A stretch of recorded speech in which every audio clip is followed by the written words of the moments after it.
Today's episode will be picking the minds of a DJ duo NXNY together with Robbie Rivera. Shout out to Ahmad and Andrew from CRUST Nation. You guys go by NXNY. What are your DJ names? My name is DJ No Doubt, and I'm Xavier Murillo. And NXNY is No Doubt Xavier, New York. I got you. Oh my God, that makes a lot of sense. Why No Doubt though? It was a high school nickname, so everybody called me No Doubt. I used to say No Doubt constantly. Like, I agreed to everything, so everything was like No Doubt. Yo, we're gonna catch something to eat. Okay, No Doubt. Oh my God. Yo, we love this music. Oh, No Doubt, me too. Yeah. So who's the hype man? Oh, that's tough. It depends who's drunk the most. I see, but I mean, our energy really draws from each other, so Okay. we kind of become our own hype men together as one. in terms of producing music, right? How does your creative process look like as a duo? It always comes with an idea. Usually one of us would start something, it could start from the drum or melody, and then we kind of share it with each other and see where we could take it, either individually or together. So you guys never clash? No, not really.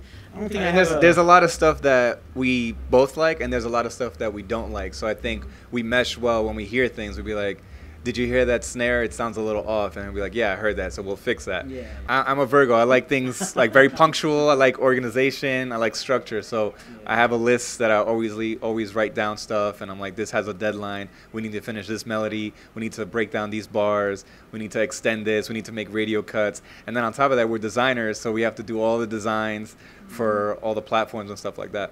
Yeah, I know you guys come from a creative background as well. You did graphic design in the past. So how did this transition into music? It was just basically us working together in the same agency. We both listened to music in the office, and then I asked him to make me a mix. So he was like, sure, come on over. So I went to his house. We started putting the mix together, but then he told me, he was like, oh, you know what, jump on, see how you like it. And I was like, I had nothing to do with DJ. I didn't know nothing about like the programs or the systems that he was using. And then literally 8 hours in his house, I picked it up little by little.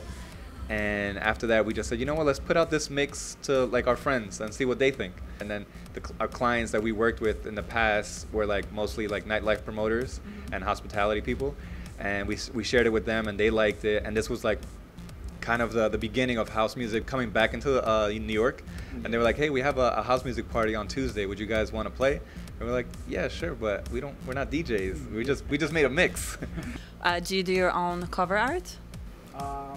If the label lets us. Yeah. We always ask that, and whenever we sign a track, we're like, who's doing the artwork? Can we do the artwork, please? Sometimes they'll be like, sure. Other times they'll be like, no, we have our own art guy, and they have their own themes, and we're like, okay. Who inspires you? I'd probably have to say Robbie Rivera for the most part. Yes. You know, Every year he has something new and new sound. always evolving. Yeah, exactly. Besides that, well, I think we look up to like I get inspired a lot from Tom Starr. Yeah, Tom Starr. I definitely the Mark Knights. Well, those are like the big names right now. So yes, we get more inspired by anything that we hear. To be honest with you, it could be out of the genre, or it could just be a random sound that we just hear. So it kind of evolves every time. Okay. Like yeah.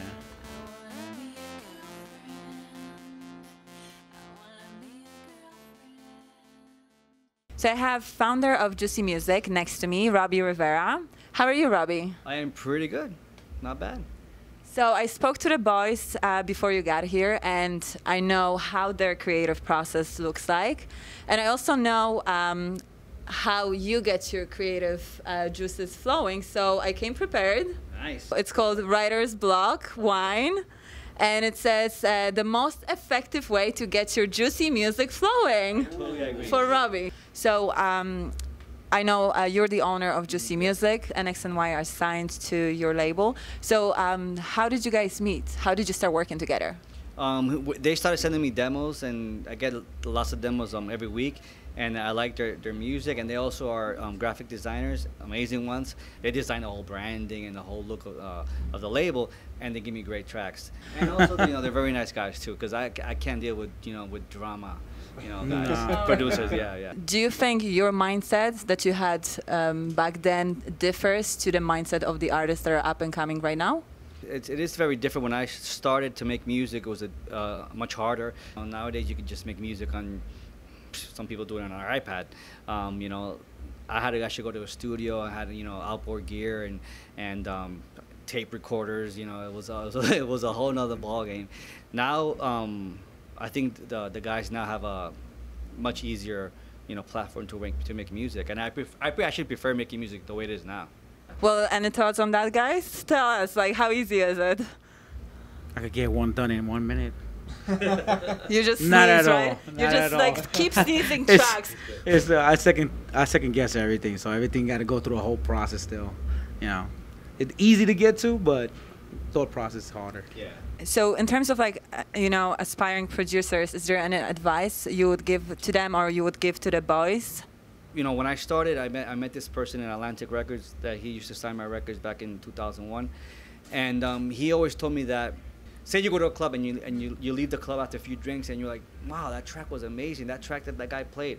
Well, that's the record you want to do. You want to do a record that everybody's gonna remember because of a vocal it had, because of a melody or a drop, and you have to take that risk and that to be completely different from everybody else. But then it's tricky because you want to be different, but you also want to be kind of like what everybody else likes, you know, because you want to blend in. You could actually also be the type of producer where you really go to and do something completely out of the norm, you know, and you blow up. Like, for example, Skrillex, for example, when he came out, I was like, wow, what is that? But there's been other artists that have actually blended, you know, current styles and develop it a little bit further. So it's very difficult to do that now because there's like a million producers out there. I think in New York, there are a lot of DJs, but not a lot of them are producing their own music, and not a lot of them are having original content. And I think a lot of them now are starting to catch on that in order to get these like interstate gigs or overseas gigs, you got to start creating your own music. You know, promoters in New York will hire their friends who are other promoters that can DJ as well, just to cut costs. You know, we took a step back in the New York scene just to focus on our production a lot more. But you also have to have the luck to land it on a label that actually has the power and the funding actually to make it, to get to places where it can actually go places. Because the longevity of a track right now might be 2 weeks.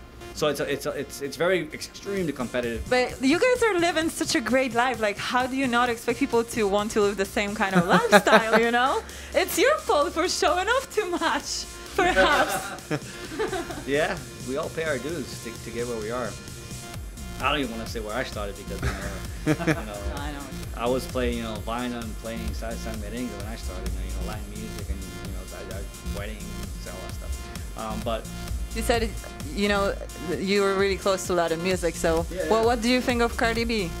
Man, you know, Cardi B and all these new artists, I'm gonna be honest with you, I don't know a lot about them. And I recently forced myself to listen to them, and I was like, whoa. Did you do a remix for one of the tracks? I would do it. Yeah? I would do it. They should introduce you to some New York City artists that are like buzzing right now in hip hop. Yeah. Right? Like A Boogie with the hoodie. Yeah. You know? Or Remy Ma. Remy Ma. Wow. That's this guy's cousin.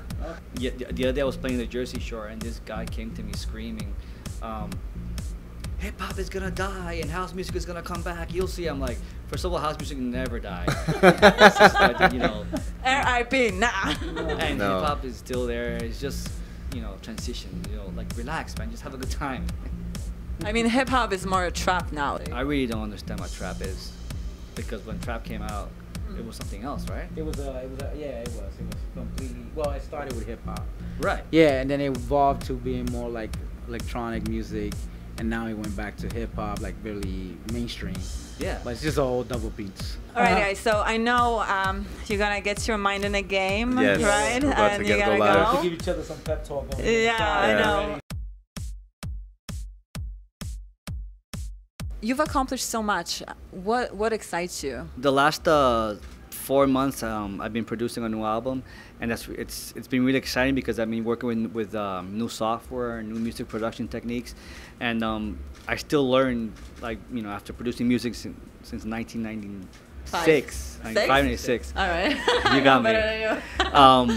And I still go in the studio and I still learn new things and new tricks, and those things are exciting. Very exciting for me. I might come up with a new bass sound that nobody has used by tweaking little, knobs on the computer. I was like, oh, this sounds great, and then I create a new track with that. And that's really exciting for me at the moment, making really new creative sounds. Still trying to find another. So the music is still your outlet? Because I was expecting another answer, oh, I've done so much, I don't know, like life is pointless right now. But no, you still keep going on music. That's really inspiring. I really love what I do. I'm blessed to be able to do, what I love since I was a little boy.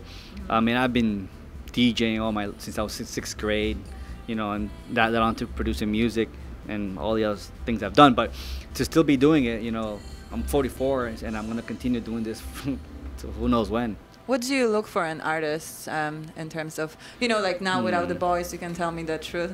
I do get an average about maybe 150 new demos a week. So it's very time consuming to listen to all this new music. And I try to email all the artists back that they want to be in the label, they want to be associated to the brand. And I tell them, listen, I cannot take your track because it just sounds like 50 other tracks out there. That is frustrating for me because I see a lot of the new cats, just trying to copy everything out there just so hopefully they'll make it right away. In terms of your own music, when do you realize that the track is ready? Do you make like a collective decision with other people, or you just like feel it in your soul?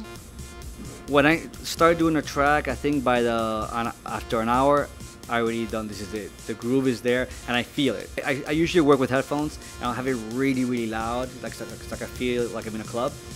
And when I hear the bass and I think I got everything done, okay, this is done. This is awesome, I love it. Your previous interview, I believe, was 4 years ago. You said that you didn't like the state of electronic music back then. So fast forward 4 years, right? Is there anything that's changed in your opinion? The industry did flip again.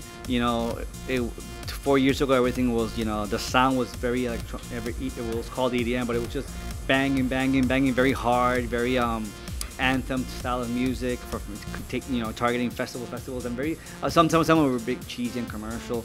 And now it's switched to another style. And if you're a house music producer and a promoter wants to book you, does you play techno or tech house? It's like, yes, I do play techno or tech house. It's just you think I don't because I'm from another generation, but the new generation of techno and tech house DJs also play house music that are, older DJs that we created. It still happens today, but it's just like everything's just like that. It's like, oh, this guy does techno, we just want him. We don't want anybody else. We don't care. So that affects a lot of DJs and a lot of people that have been doing this for a long time. It's okay, I'll live. I'll go through it. I'll hustle it up, and then I'll go when another music trend comes up. So. Who would you want to see featured next on this show? Probably somebody like Danny Tenaglia. He's such a legend. Or Carl Cox, for example. All right, so Carl Cox, Danny Tenaglia, you've got 24 hours to answer my email. This is a no BS challenge. All right? It's a wrap. Thank you so much. Awesome.